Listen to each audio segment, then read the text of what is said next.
चलिए अब देखते हैं पंचायती राज व्यवस्था।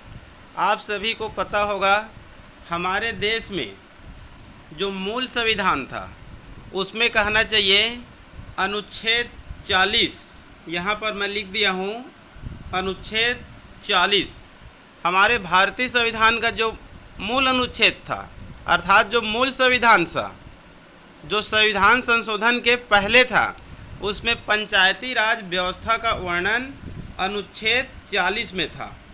याद रख लेंगे इसको, कई बार इसको पूछा जाता है।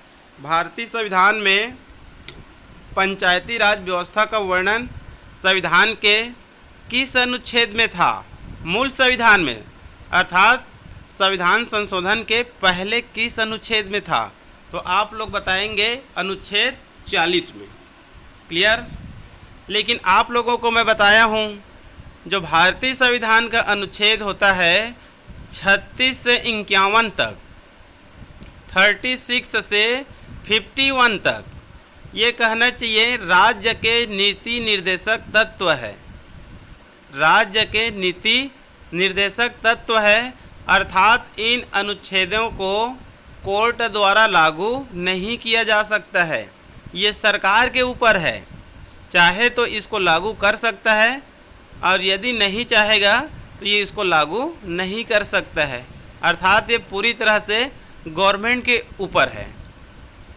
तो अनुच्छेद 36 से 51 तक राज्य के नीति निर्देशक तत्व होते हैं, जिसको आयरलैंड के संविधान से लिया गया है और इसे कोर्ट द्वारा अनिवार्य रूप से लागू नहीं किया जा सकता है। इसी कारण अनुच्छेद 40 में होने के बावजूद ये भारत में पंचायती राज अधिनियम 1993 से पहले भारत में नहीं था। कहीं कहीं पर 40 के अधीन था, लेकिन कहना चाहिए वो पावरफुल नहीं था, स्वशासन नहीं कर सकता था। क्लियर? तो यहाँ पर देखते हैं, प्रथम लाइन देखिए, भारत में पंचायती राज व्यवस्था। भारत में पंचायती राज व्यवस्था 73वें संविधान संशोधन, 73वें संविधान संशोधन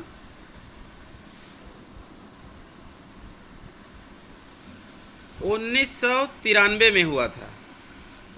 कब हुआ था? 1993 में।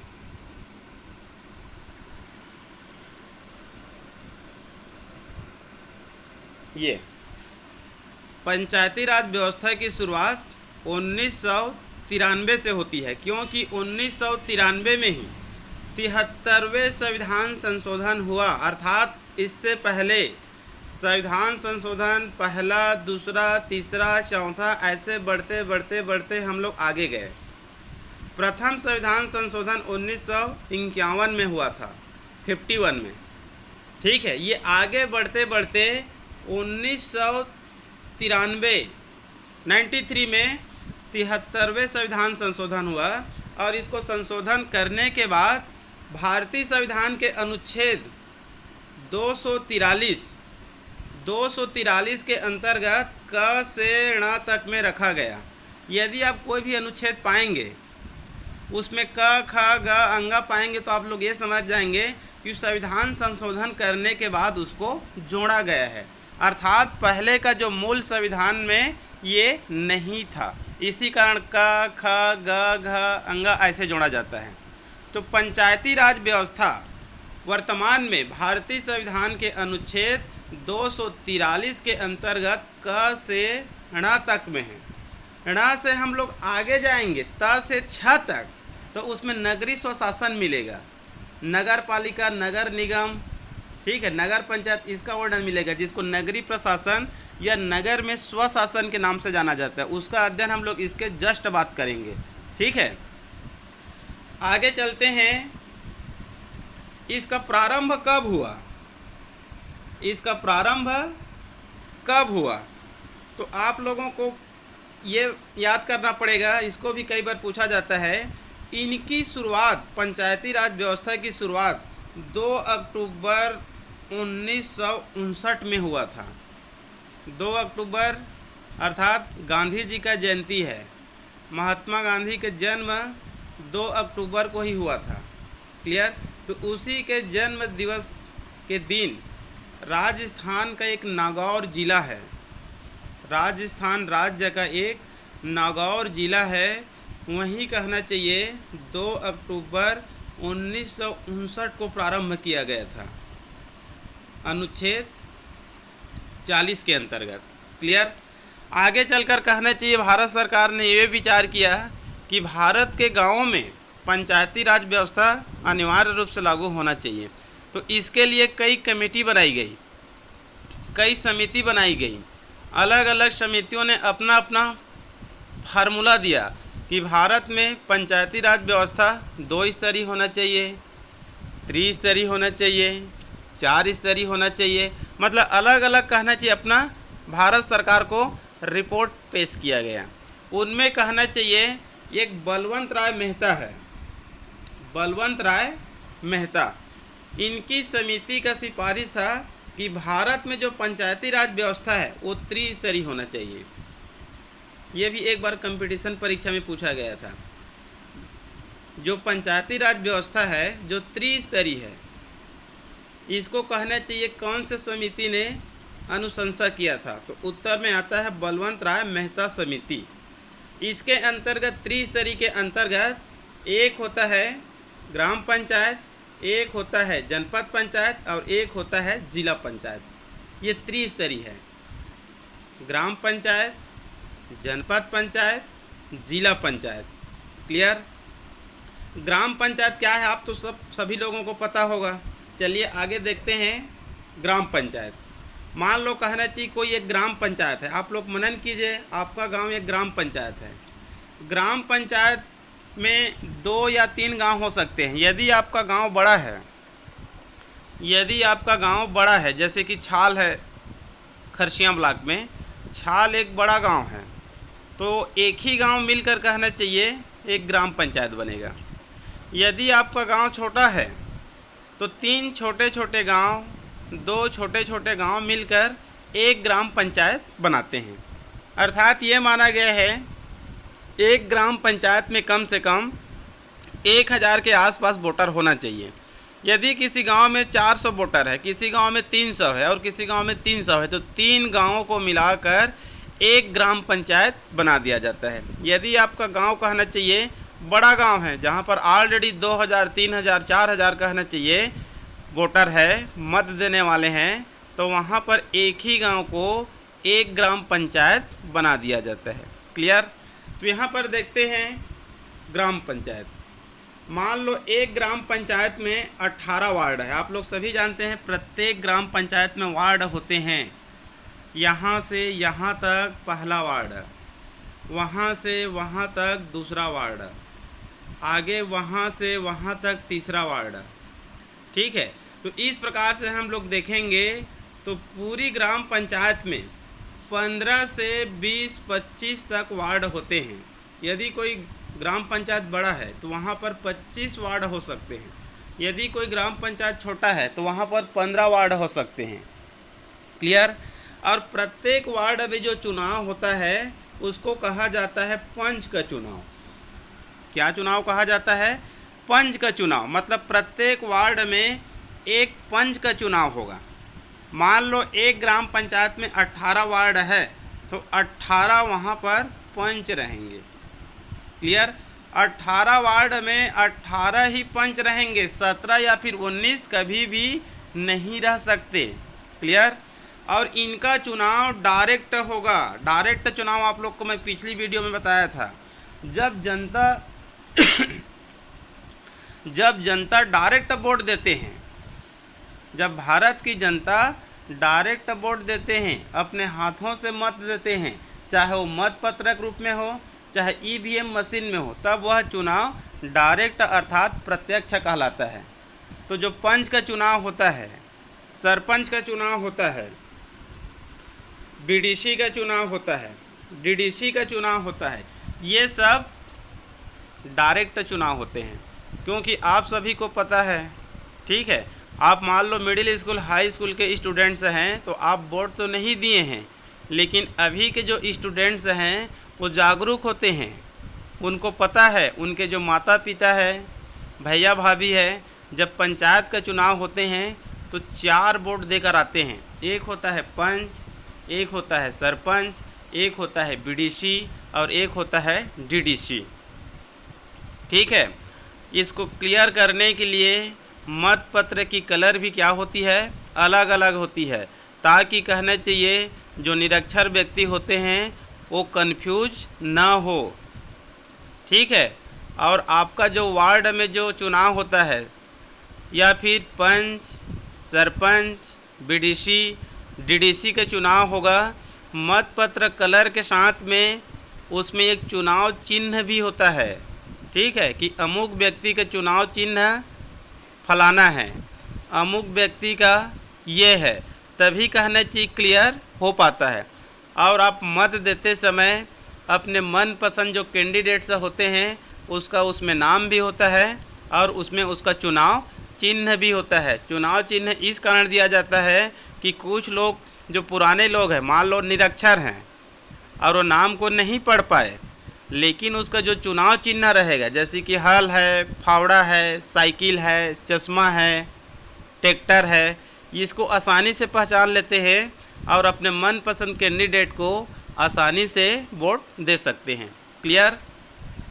तो इस प्रकार से 18 वार्ड है तो 18 पंच रहेंगे। उसके बाद एक सरपंच का चुनाव होता है। वो पूरे ग्राम पंचायत में कितने भी कैंडिडेट खड़ा हो सकते हैं। ठीक है जी, मान लो कहना चाहिए रिजर्वेशन चलता है भारत में, यदि कहना चाहिए जनरल कैटेगरी का सीट आया हुआ है तो जनरल कैटेगरी में कोई भी व्यक्ति चाहे तो सरपंच चुनाव लड़ सकता है। यदि ओबीसी वर्ग का आरक्षण आया है तो केवल ओबीसी वर्ग का कैंडिडेट चुनाव लड़ेगा। यदि एससी वर्ग का आया है तो एससी वर्ग के कैंडिडेट चुनाव लड़ेंगे। यदि एसटी वर्ग ट्राइबल का कोई सीट आया है तो केवल ट्राइबल के व्यक्ति ही कहना चाहिए सरपंच चुनाव लड़ सकता है। ये पंच के ऊपर भी लागू होता है। जो वार्ड में जो पंच होते हैं उसमें भी कहना चाहिए आरक्षण होते हैं। यदि एसटी सीट आया तो ट्राइबल व्यक्ति ही लड़ेंगे। जनरल कैटेगरी आया तो कोई भी व्यक्ति लड़ सकते हैं। तो मान लो कहना चाहिए किसी ग्राम पंचायत में सामान्य सीट आ गया, जनरल सीट आ गया, ठीक है, तो जितने भी जो इच्छुक व्यक्ति होते हैं वो सरपंच चुनाव लड़ सकते हैं। और पूरी ग्राम पंचायत के जो जनसंख्या होती है, जिनको 18 वर्ष से अधिक हो गया है, जो मताधिकार का दे सकता है, वो कहना चाहिए बूथ में जाकर मत देते हैं, अर्थात वोट देते हैं। और जिस व्यक्ति को सबसे ज़्यादा वोट मिलेगा वही क्या बनेगा, सरपंच बनेगा। ठीक है, इसमें कोई संदेह नहीं है। जिसको ज़्यादा वोट मिलेगा वही क्या बनेंगे, सरपंच बनेंगे। क्लियर? उसके बाद एक होता है उप सरपंच का चुनाव। उसके बाद एक होता है उप सरपंच का चुनाव। उप सरपंच का चुनाव अप्रत्यक्ष होता है। क्या होता है? अप्रत्यक्ष होता है। ठीक है, तो उप सरपंच का चुनाव कौन कौन लड़ सकते हैं? तो इसको कहना चाहिए जो 18 पंच थे। कितने पंच थे? 18 पंच। 18 पंच में से ही या 18 पंच में 2-4 या तो सभी उस सरपंच का चुनाव लड़ सकते हैं। अर्थात जो पंच निर्वाचित हुए हैं अपने वार्ड में वही उप सरपंच का चुनाव लड़ सकते हैं। इनका भी आरक्षण होता है।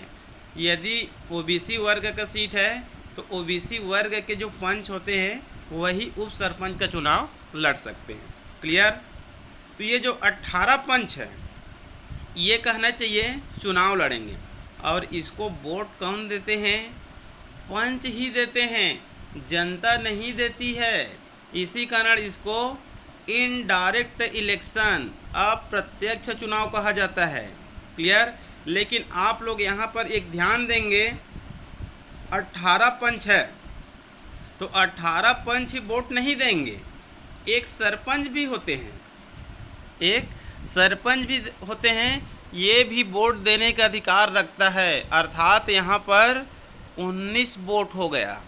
अब 19 वोट में 2-4 पंच उप सरपंच चुनाव लड़े और जिनको ज़्यादा मत मिलेगा वही क्या बनेगा, उप सरपंच बनेंगे। क्लियर। उसके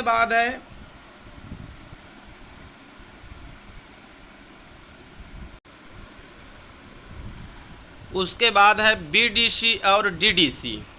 ठीक है, बीडीसी मतलब होता है जनपद पंचायत सदस्य, डीडीसी मतलब होता है जिला पंचायत सदस्य।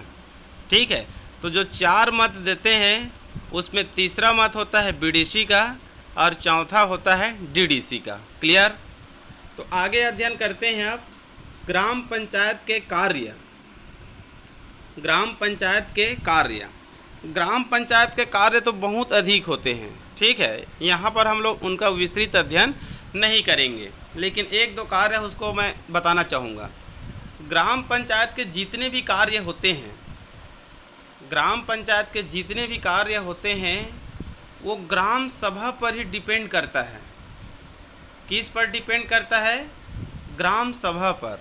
अर्थात कोई भी कार्य कराना है तो ग्राम सभा का बैठक होगा। ठीक है, और ग्राम सभा का बैठक में अध्यक्षता कौन करेगा? सरपंच करेगा। यदि सरपंच नहीं है तो उनकी अनुपस्थिति में उप सरपंच करेगा। क्लियर। लेकिन जो ट्राइबल ग्राम पंचायत होते हैं, ट्राइबल ग्राम पंचायत मतलब ऐसे ग्राम पंचायत जो छत्तीसगढ़ में कुछ जिला को ट्राइबल जिला घोषित किया गया है। जिस जिले में ट्राइबल जनसंख्या अधिक होती है, विशेष रूप से बस्तर और सरगुजा, ये ट्राइबल बेल्ट है।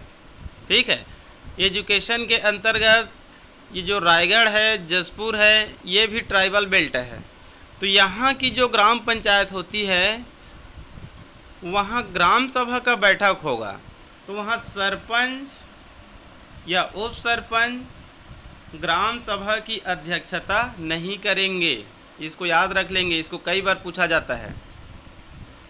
ट्राइबल ग्राम पंचायत में ग्राम सभा की अध्यक्षता सरपंच, उप सरपंच या पंच नहीं करेंगे, बल्कि जब बैठक होगा तो वहाँ पर जो उपस्थित सदस्य है, ग्राम पंचायत के व्यक्ति है, वो किसी एक व्यक्ति को मनोनीत करते हैं कि अमुक व्यक्ति आज ग्राम सभा का क्या करेंगे? अध्यक्षता करेंगे। लेकिन जो एजुकेशन जिला होते हैं वहाँ ऐसा स्थिति नहीं है। वहाँ ग्राम सभा का बैठक की अध्यक्षता सरपंच ही करेंगे। सरपंच किसी कारणवश नहीं है तो उप सरपंच करेंगे। उप सरपंच भी किसी कारणवश नहीं है तो कोई पंच द्वारा किया जाएगा। क्लियर। और ग्राम पंचायत के समस्त कार्य ग्राम सभा में ही निर्धारित होते हैं। क्लियर। जैसे कि किस व्यक्ति को वृद्धा पेंशन देना है 60 वर्ष से अधिक, किस व्यक्ति को उस योजना का लाभ देना है, अमुक स्थान से अमुक स्थान तक सीसी रोड बनाना है, अमुक जगह सामुदायिक स्वास्थ्य केंद्र बनाना है या फिर सामुदायिक भवन बनाना है, किस व्यक्ति को किस योजना का लाभ दिया जाए, कि हैंडपंप का मरम्मत करना है, कि इंदिरा आवास या प्रधानमंत्री आवास योजना के तहत किस व्यक्ति को आवास दिया जाना है। ठीक है, मतलब जितने भी राशि आती है ग्राम पंचायत में, उस राशि को खर्च करने के लिए मद वाइज सरकार के पास कुछ मद होते हैं, उसके अनुसार खर्च करना पड़ता है। तो इनको स्वीकृति के लिए ग्राम सभा में ही रखा जाता है। क्लियर। ग्राम सभा में कहना चाहिए कोरम पूर्ति की जाती है। ठीक है, मतलब उसका एक निश्चित अनुपात होता है। मान लो ग्राम सभा का बैठक हुआ तो 10 में 3 सदस्य उपस्थित होना अनिवार्य है। 10 में 3%, तो 10 पंच में 3, 20 में 6 पंच का उपस्थित होना अनिवार्य है। क्लियर। और ये जो ग्राम सभा की बैठक होती है, भारतीय संविधान में 1 वर्ष में लगभग 4 बार होना अनिवार्य है। ठीक है जी, कितनी बार? 4 बार।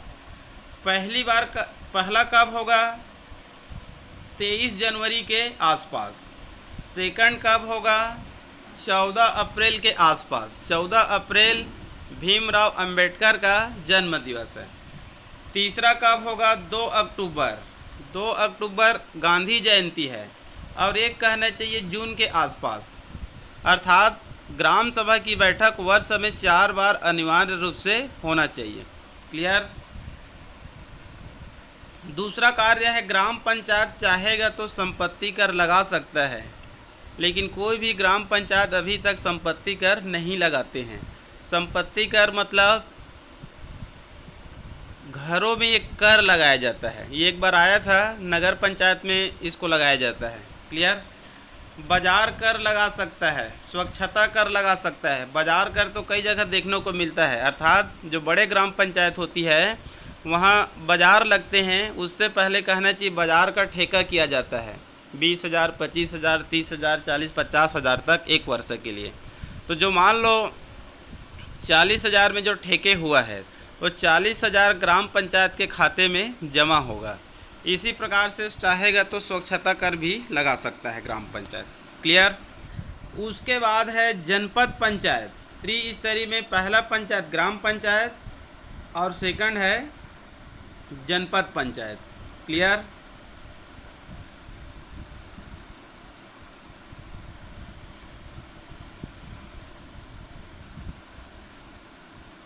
जनपद पंचायत। जनपद पंचायत 3 ग्राम पंचायत मिलकर बनती है।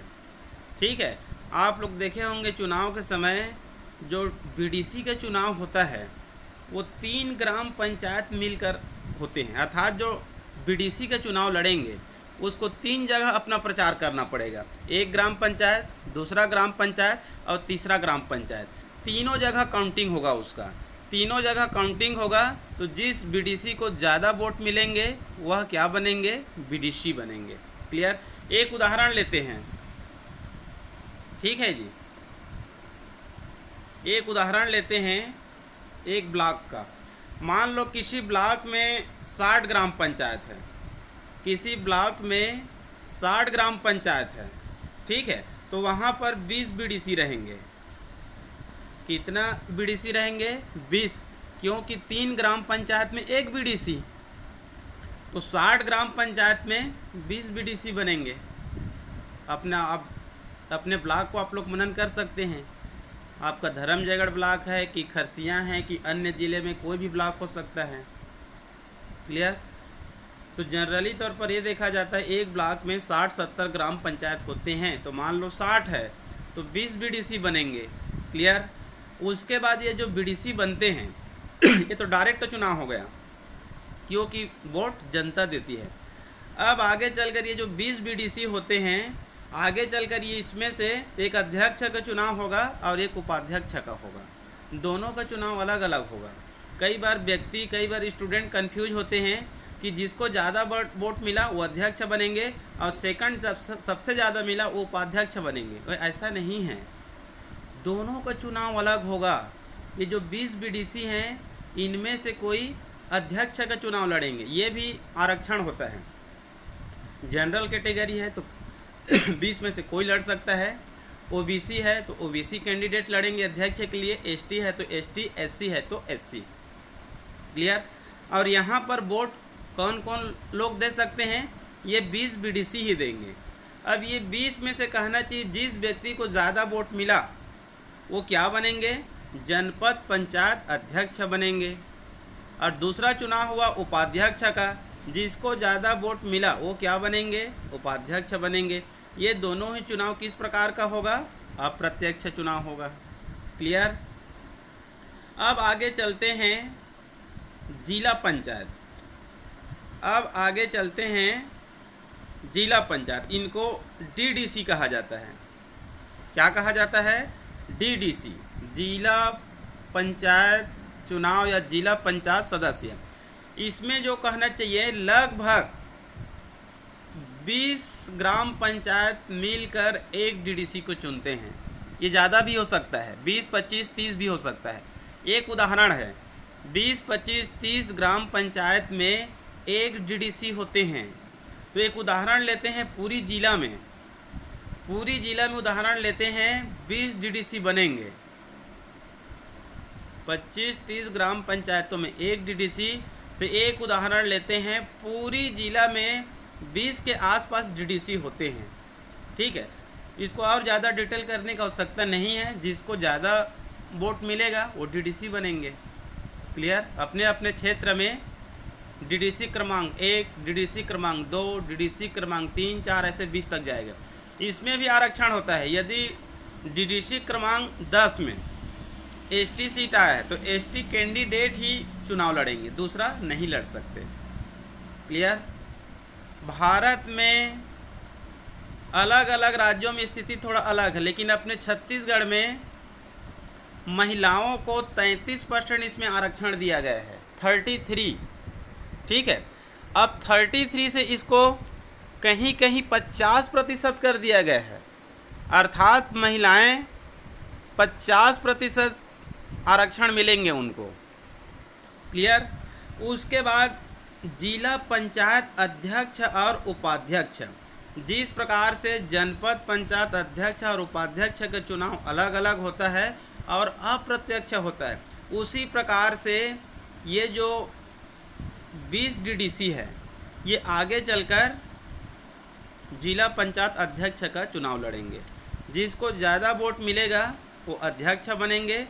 उसके बाद सेकंड चुनाव होगा उपाध्यक्ष का, जिनको ज़्यादा वोट मिलेंगे वो उपाध्यक्ष बनेंगे।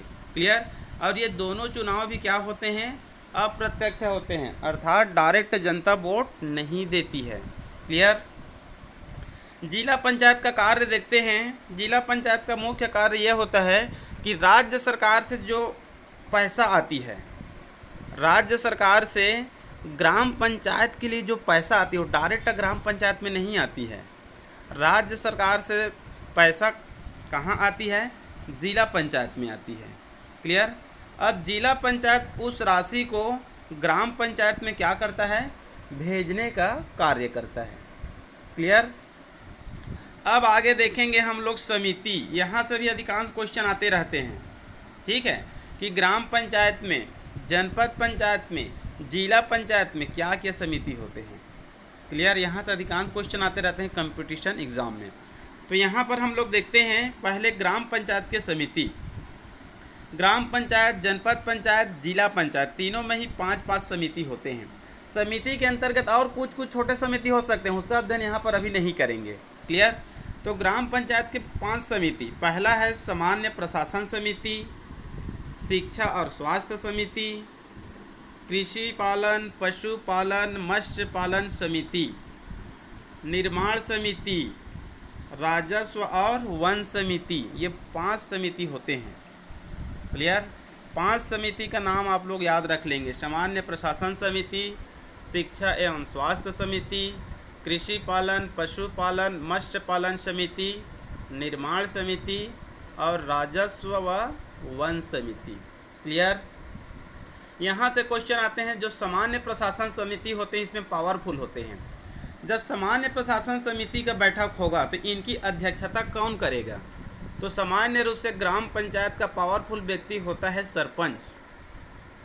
पावरफुल व्यक्ति होता है सरपंच।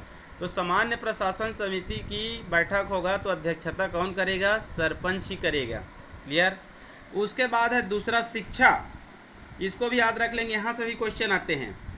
जब शिक्षा समिति की बैठक होती है तो शिक्षा समिति की बैठक होती है तो उनकी अध्यक्षता सरपंच नहीं करते हैं, उप सरपंच करते हैं। कौन करते हैं? उप सरपंच करते हैं। क्लियर? उसी प्रकार से जैसे हम लोग इसमें जाएंगे, किसमें जाएंगे? जनपद पंचायत में जाएंगे। ठीक है, ये मान लो हम लोग जनपद पंचायत में जाते हैं। ठीक है, तो जनपद पंचायत में भी सामान्य प्रशासन समिति होते हैं, तो इनकी भी अध्यक्षता कौन करेगा? अध्यक्ष करेंगे। लेकिन जब शिक्षा समिति का बैठक होगा तो इनकी अध्यक्षता सरपंच नहीं करेंगे, उप सरपंच करेंगे।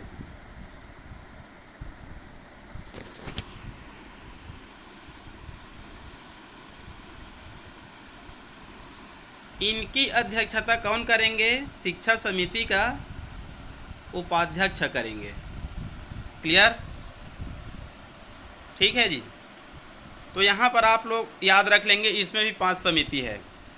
देखिए जनपद पंचायत समिति को सामान्य प्रशासन समिति, शिक्षा समिति, कृषि समिति, संचार एवं संकर्म समिति, शॉर्टकट लिखा हूँ केवल संचार को।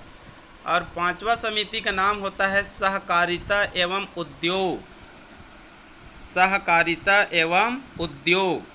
क्लियर? ठीक है। जनपद पंचायत समिति, सामान्य प्रशासन समिति, इनकी अध्यक्षता करेंगे अध्यक्ष। शिक्षा समिति का बैठक होगा, इसका करेंगे उपाध्यक्ष। तीसरा है कृषि समिति, चौथा है संचार एवं संकर्म समिति, पांचवा है सहकारिता एवं उद्योग समिति। क्लियर? उसके बाद है जिला पंचायत। जिला पंचायत के समिति का अध्ययन करेंगे हम लोग, तो इसमें भी लगभग यही समिति रहेंगे, सेम वही है, तो इसको मैं पुनः नहीं लिखा हूँ। अर्थात जो जनपद पंचायत में जो 5 समिति है उसको भी यहाँ पर आप लोग याद रख लेंगे, 5 समिति। क्लियर? इसके बाद हम लोग आगे अध्ययन करेंगे नगरीय निकाय। किसका अध्ययन करेंगे? नगरीय निकाय का। ठीक है, क्योंकि हम लोग अध्ययन किए हैं ग्राम पंचायत, ग्राम पंचायतों में स्वशासन अर्थात पंचायती राज अधिनियम।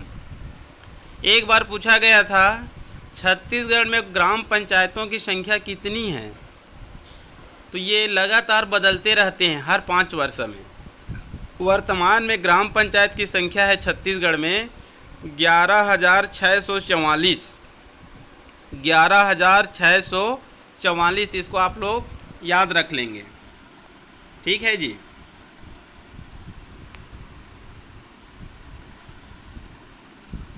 ग्यारह 11,644 ग्राम पंचायतों की संख्या। क्लियर? नगरीय निकाय। नगरीय निकाय का तात्पर्य होता है शहरों में स्वशासन, नगरीय प्रशासन। हम लोग शहरों में नहीं रहते हैं, लेकिन हमको पता है शहरों में भी चुनाव होता है। क्लियर? तो भारत में नगरीय निकाय, नगर में स्वशासन।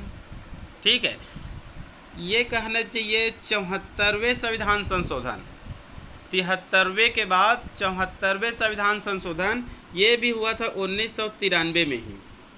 और ये अनुच्छेद है 243 में ही 10 से लेकर 6 तक, अर्थात ग्राम पंचायत और नगर पंचायत, नगरीय स्वशासन, ये दोनों 243 में ही हैं, लेकिन इसको आगे बढ़ा दिया गया है।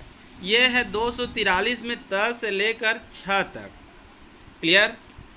अब जो नगरीय निकाय होती है उनको जनसंख्या के आधार पर कुछ डिवाइड कर दिया जाता है।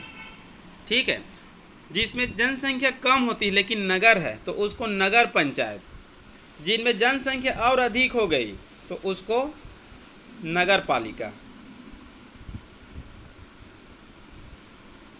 जिसमें जनसंख्या थोड़ा कम है उसको नगर पंचायत, जिसमें थोड़ा सा ज़्यादा जनसंख्या हो गया, ठीक है, 40-50 हज़ार के आसपास हो गया, 60-70 हज़ार के आसपास, उसको नगर पालिका। यदि 1 लाख से अधिक हो गया तो उसको नगर निगम। यदि 10 लाख से और ज़्यादा हो गया है तब उसको महानगर पालिका कहा जाता है। क्लियर? यहाँ से भी हमारे छत्तीसगढ़ के कंपटीशन परीक्षा में कई बार क्वेश्चन आते रहते हैं कि छत्तीसगढ़ में नगर पंचायत की संख्या कितनी है, नगर निगम की संख्या कितनी है, नगर पालिका की संख्या कितनी है। तो इसको मैं कोष्टक में लिख दिया हूँ। ठीक है, आप लोगों की सुविधा के लिए नगर पंचायत की संख्या 109, नगर पालिका की संख्या 43, नगर निगम की संख्या 14। क्लियर?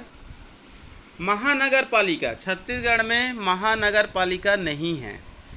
जो मुंबई होती है, दिल्ली होती है, मद्रास होती है, चेन्नई होती है, जो बड़े बड़े सिटी हैं जहाँ की जनसंख्या 20 लाख, 25 लाख, 30 लाख है, वहाँ महानगर पालिका होते हैं। क्लियर? आगे अब एक उदाहरण लेते हैं खरसियाँ का। खरसियाँ एक नगर पालिका है, नगर निगम नहीं है, नगर पंचायत नहीं है, खरसियाँ एक नगर पालिका है। क्लियर?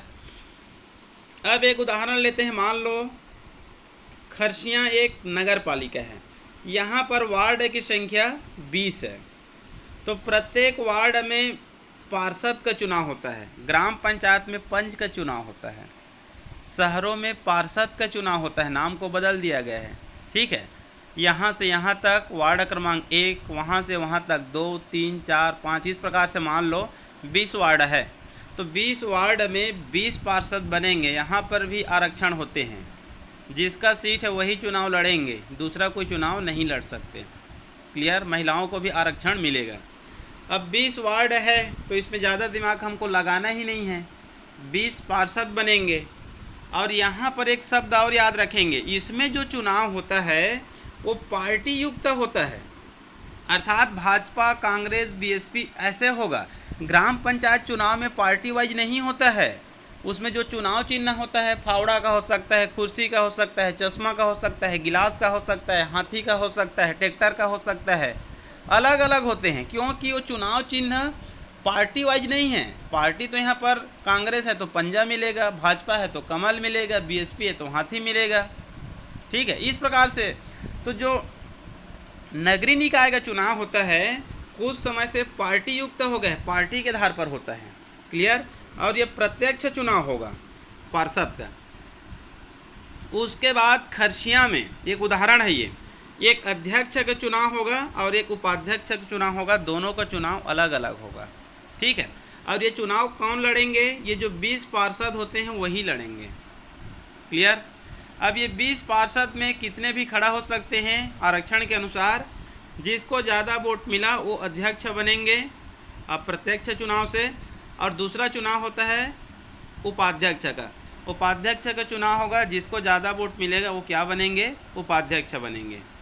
क्लियर? ये भी अप्रत्यक्ष चुनाव हो रहा है कुछ समय से। ये दोनों चुनाव छत्तीसगढ़ में पहले डायरेक्ट होते थे, सरपंच जैसे होते थे, लेकिन पिछले चुनाव से इसको चेंजेस कर दिया गया है, अर्थात ये अप्रत्यक्ष चुनाव हो रहे हैं। क्लियर? दूसरा उदाहरण लेते हैं हम लोग, एक बड़ी सिटी का ले लेते हैं। ठीक है जी, बड़ी सिटी में हम लोग ले लेते हैं रायपुर का। रायपुर एक नगर निगम है। रायपुर एक क्या है?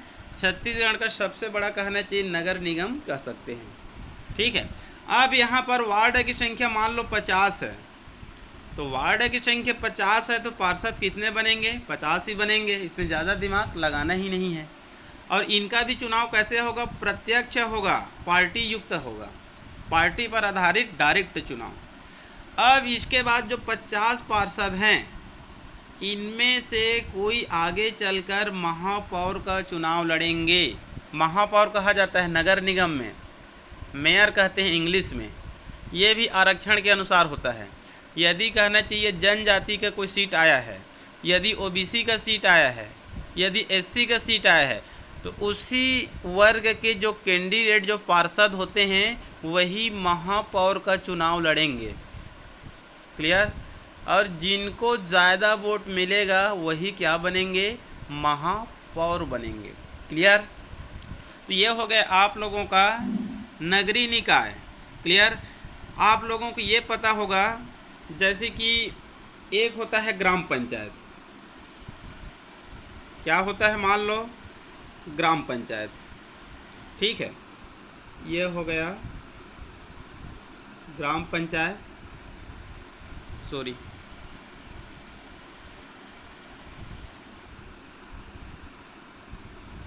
ये हो गया ग्राम पंचायत, ये हो गया जनपद पंचायत, ये हो गया जिला पंचायत, और ये हो गया नगरीय स्वशासन, नगरीय स्वशासन या फिर नगरीय निकाय। क्लियर? ग्राम पंचायत को आप लोग तो अध्ययन तो कर लिए, लेकिन आप लोग सुने होंगे वहाँ पर एक शासकीय कर्मचारी होते हैं, वो कहलाते हैं सचिव। वो कहलाते हैं सचिव। उनका चुनाव नहीं होता है, वो अपना सर्विस करता है, वो सरकार का एक अलग प्रतिनिधि है। ठीक है? और ग्राम पंचायत में जो खाते होते हैं संचालन के लिए, वो सरपंच और सचिव के संयुक्त खाते से खोले जाते हैं। अर्थात उसमें जितने भी जो शासकीय क्रिया का कार्य होगा उन समस्त कार्यों को कौन करेंगे? सचिव करेंगे। क्लियर? उसी प्रकार से जनपद पंचायत, जनपद पंचायत अर्थात ब्लॉक में होते हैं तो जनपद पंचायत अध्यक्ष होते हैं, उपाध्यक्ष होते हैं और सदस्य होते हैं। तो वहाँ पर एक सीईओ होते हैं, सीईओ चीफ एग्जीक्यूटिव ऑफिसर, मुख्य कार्यपालन अधिकारी, मुख्य कार्यपालन अधिकारी, ये शासकीय प्रतिनिधि होते हैं। ठीक है। इसी प्रकार से जिला पंचायत में भी होते हैं, उसको भी सीईओ कहा जाता है, मुख्य कार्यपालन अधिकारी।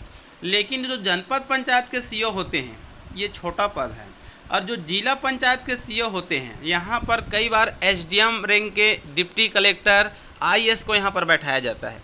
यदि कोई डायरेक्ट आईएएस आते हैं, ठीक है, तो उनको पहले एसडीएम के रूप में, प्रशिक्षु आईएएस के रूप में रखा जाता है। ठीक है, एसडीएम के रूप में। आगे चलकर उसको जिला पंचायत का सीईओ बनाया जाता है। फिर आगे चलकर वो 2-4 सालों के बाद में कलेक्टर बनते हैं। पद आईएएस ही होता है। लेकिन यहाँ पर जो जिला पंचायत में जो सीईओ बैठते हैं, या तो डिप्टी कलेक्टर रैंक के होते हैं या फिर डायरेक्ट आईएएस रैंक के व्यक्ति होते हैं, जो कहना चाहिए प्रशिक्षु अवधि में यहाँ बैठते हैं, अर्थात ये पावरफुल व्यक्ति होते हैं। और जो जिला पंचायत के अध्यक्ष होते हैं वो भी पावरफुल व्यक्ति होते हैं। क्लियर। उसके बाद है नगर में जो स्वशासन होता है, जो नगरीय निकाय होते हैं, इनमें कहना चाहिए सीएमओ बैठते हैं, नगर पालिका अधिकारी, नगर पालिका अधिकारी कहा जाता है इसको हिंदी में। ठीक है जी। चीफ म्युनिसिपल ऑफिसर, नगर पालिका अधिकारी, ये शासकीय प्रतिनिधि होते हैं। क्लियर।